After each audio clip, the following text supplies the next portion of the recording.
Hey everybody, thanks for stopping by Gregsbeerreviews today. Let's go see what's in the fridge today.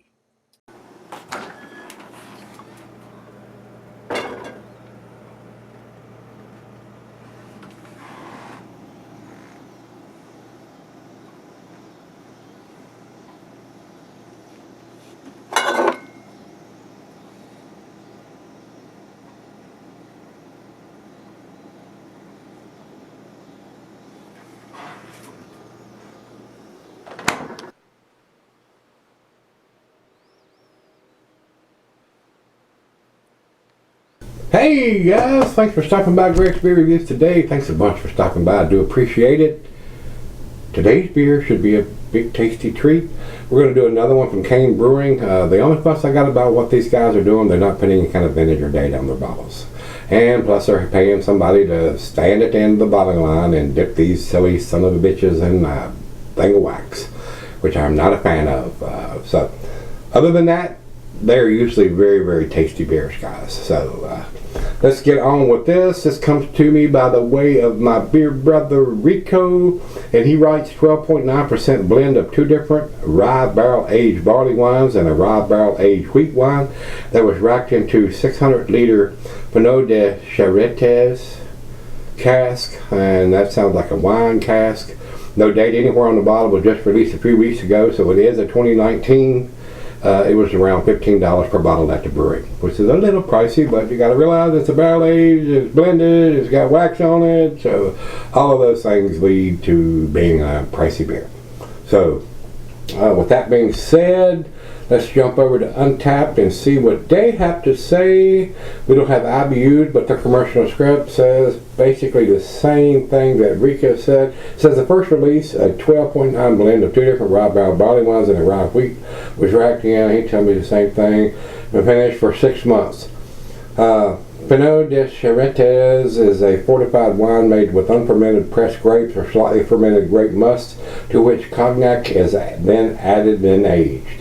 We blend the cask together, cold conditioned and stainless for 3 months, and bottled what turned out to be a truly rich and complex beer. Because of the process and blends, each bottling in the series will result in a unique beer. So, I don't know how many times they've done it, or they've done it before. I think it's a brand new release. Looking at Beer Advocate, they only have one person that's commented and rated on it. When I look at Untapped, there's a bunch of people here that's commented on it. So, like I said, a lot of times I think Untapped is becoming the premier site to post your reviews and comments about beers, and Rate Beer and Beer Advocate are kind of dying off. Just my opinion though there, guys. So, we've gone through everything that we need to go through about on this beer. Final beer of the evening for me. So, let me get this over here and start carving on this silly ass wax that's on it. And hopefully I can do it without slicing one of my fingers off.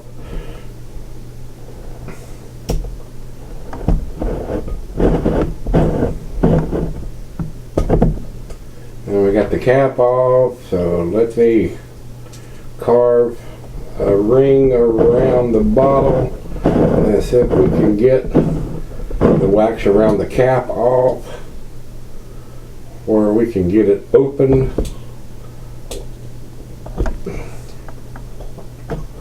So, not a fan of the wax, guys. Y'all all know that. Anybody that's followed me any length of time know that I'm not a fan of wax on a beer bottle or corked and caged anymore.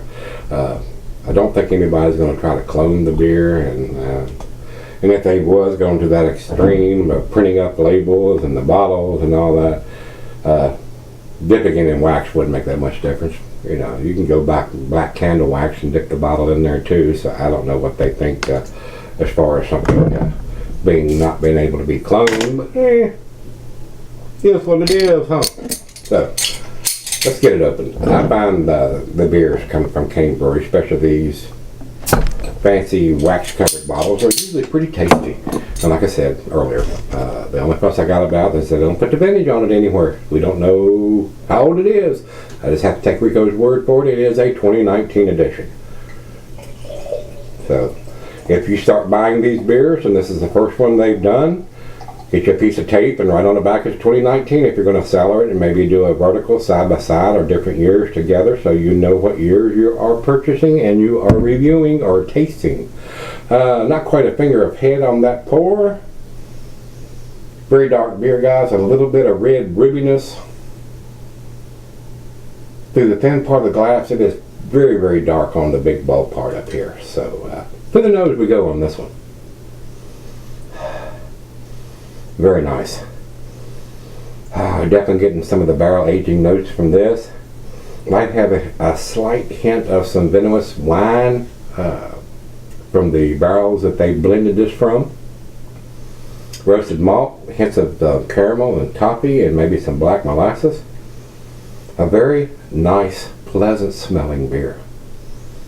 Smells pretty good, and it is a 12.9% or almost 13% here, guys. Drink responsibly. Drink this one at home, and if you by chance can get your hands on one at a bar or a brew pub, which I seriously doubt, make sure you have a designated driver, guys. Don't hurt yourself or any innocent people, any children or anything like that. I do want you to be responsible. That's why you see me do all mine here.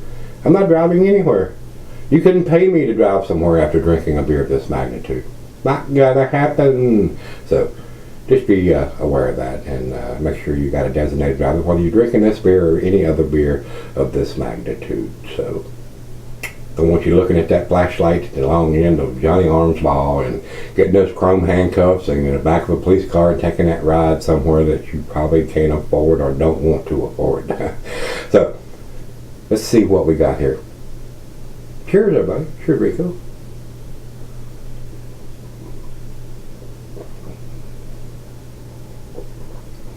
Oh yeah, that is very, very pleasant. Wow, that is delicious. These guys at Kane Brewing have done something. You guys that have been watching me for a while, and especially the last week or so, since I've got Rico's Beer Brown package, I've done a couple of the Kane Brewing beers that's had this wax on it, and they've all been very, very tasty. But again, I reiterate, they got the ABV on the label, but they don't have a date on it. They need to put a vintage on it. If they're only doing this beer once a year, the ABV may change, and so you'll have to have another label for it if it does. But they can afford to pay somebody to dip it in wax, but they can't afford a machine to stamp a date on it, either on the bottle or on the label. So you're not going to get a 10 from me if you don't put some kind of date or vintage on this style of beer. So it's just not going to happen anymore. I'm not going to give you a 10 grade if you can't tell me how old the beer is or when it was put in the package. That's just a new rule that I adopted weeks ago, maybe a month or so ago. I just got to the point, guys, you need to tell me that. Tell me the ABV and the vintage on the beer to get a 10 from me. So,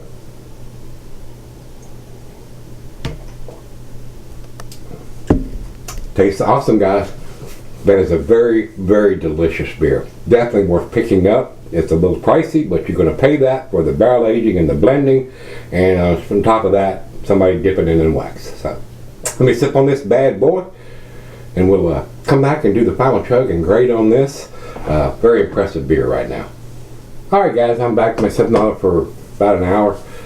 Very tasty beer. Awesome beer. To me, my personal opinion, it's a 10 beer in a 9 bottle because there's no vintage on it. I don't care if it's brew release only, brand new.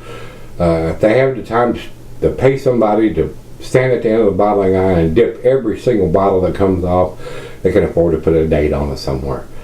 Whether it's white ink, blue ink, yellow ink, somewhere on the bottle or on the label somewhere. So, and I find this beer very, very tasty. It is an outstanding beer, guys.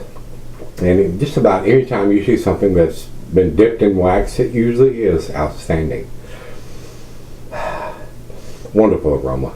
Very nice rye whiskey barrel notes, and I'm getting the hints of the grape influence from the grape cask that they use to cellar some of this in and blend those two beers together. Very nice, very pleasant. Final chug.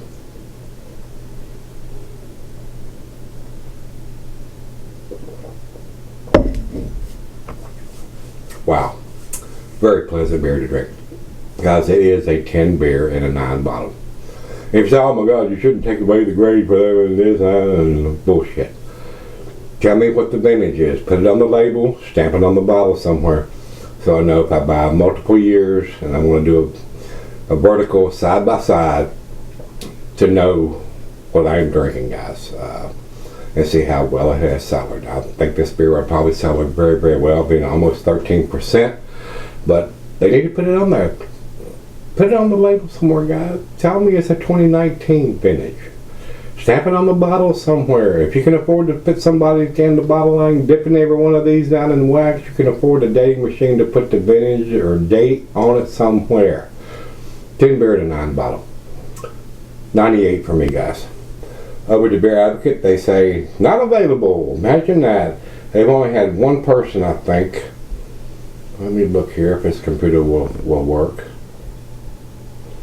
One person's commented and they give it a 4.44. That's an A number as far as I'm concerned. And over to Untappd, they have it at 4.28. Borderline between their A minus and their A scale.